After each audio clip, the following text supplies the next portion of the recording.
Welcome back. You're still watching Network Africa on Channels Television. Now, according to the Egyptian tourism minister, the country's tourism industry, which has been hit by years of political upheaval and militant violence, is expected to post moderate growth this year and hopes a global advertising campaign will revive the sector, vital for economic recovery. Last year, 9.9 million tourists visited Egypt, a far cry from the 14.7 million that visited back in 2010 before an uprising the following year that triggered turmoil in the land of ancient sites and sea resorts. The minister expects around 10 million tourists this year, or slightly higher. That's 1 million less than the previous forecast of 11 million. Around 6.6 million tourists visited Egypt so far this year, producing revenues of 4.6 billion, compared with 6.3 billion in the same period last year, when 4.5 billion was generated. It's important to note that tourism is a major source of hard currency in Egypt, where foreign reserves have tumbled from 36 billion before the uprising to 18 billion at the end of August. Well, for more on what's happening with Egypt's tourism industry, we go live to Cairo, where the Voice of America's Edward Iranian is standing by. Edward, thank you so much for joining us.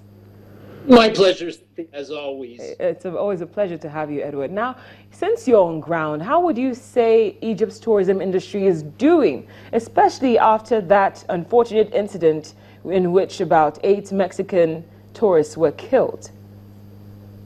Well, I'd have to say in general that the tourism industry has been struggling for the last 4 years since former President Mubarak was overturned. But struggling, of course, doesn't mean it's sunk.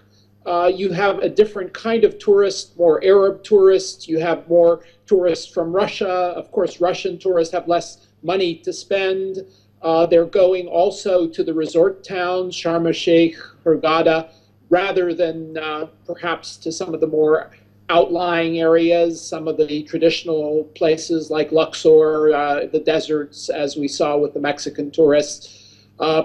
That being said, I think part of the problem is that the media, you have media groups that support the Muslim Brotherhood who don't want to make it look like Egypt is a safe place. Perhaps in some ways it's not, but you know, when Reuters, which presented that article about the Egyptian tourism industry, puts out stories that say, oh, clashes across Egypt, 14 people, at least 14 people killed. You know, Egypt is a country of 90 million people, 14 people killed in clashes, which are rather limited in scope, is not really a story. But when you see that headline, if you're sitting in Africa, if you're sitting in Europe, if you're sitting in America, you'll say to yourself, Egypt is not a safe place. I don't want to go there. So you have a lot of media organizations which are putting out bad publicity about Egypt. The government is trying to counter that. I think it's sort of a seesaw battle back and forth. The government, well, they've been working very hard. You can see that. They are drawing a lot more Arab tourists than they used to. You can see the Arab tourists in the big hotels in Cairo. It was an Islamic holiday, a 4-day holiday. The hotels look fairly crowded for the holiday. Of course, those are not tourists that spend as much as the Europeans and the Americans, but they're still there. So I think the tourists, the number of tourists probably is on the mark, around 10 million, as the tourism minister said in his interview. The revenues, well, they're considerably shorter, falling short of what came in 2010, but probably going to make their numbers, and I'm looking at my crib notes here, they're saying they made 12.5 billion in 2010, and they're expecting 7.5 to 8 billion this year.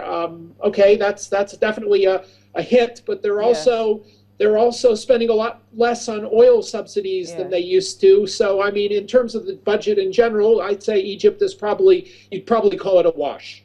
Just before I let you go, Edward, you know, I have to do a backtrack at this point. I remember, you know, efforts being made to revive the tourism industry, like what we saw with the Sharm el-Sheikh conference that held much earlier in the year. I'd just like to ask if we've seen much fruit from that, or if it's too early to be looking for results. Well, I've heard some economists saying that they're disappointed about some of the figures. For instance, the Gulf states, that is mostly Saudi Arabia, Kuwait, and the United Arab Emirates, pledged something like $12 billion, maybe 3 or 4 apiece to Egypt.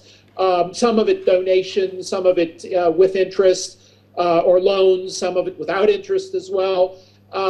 I think perhaps given their economic situation with the price of oil falling from $100 a barrel to 45, or give or take, that they're not as going to be as generous as they used to be, or we were expecting they would be.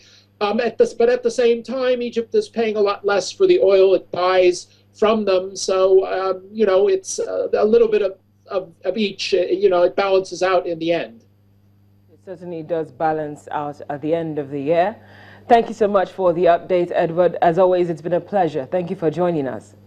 Thank you for having me, Cynthia. Thank you. The Voice of America's Edward Yeranian reporting from Cairo. Now, staying in Cairo, it's been about 5 days since the Al Jazeera journalists Bahir Mohammed and Mohammed Fahmy regained their freedom after having received a presidential pardon on the same day. The case was one which received a lot of press from the moment of the arrest in December of 2013 up until now.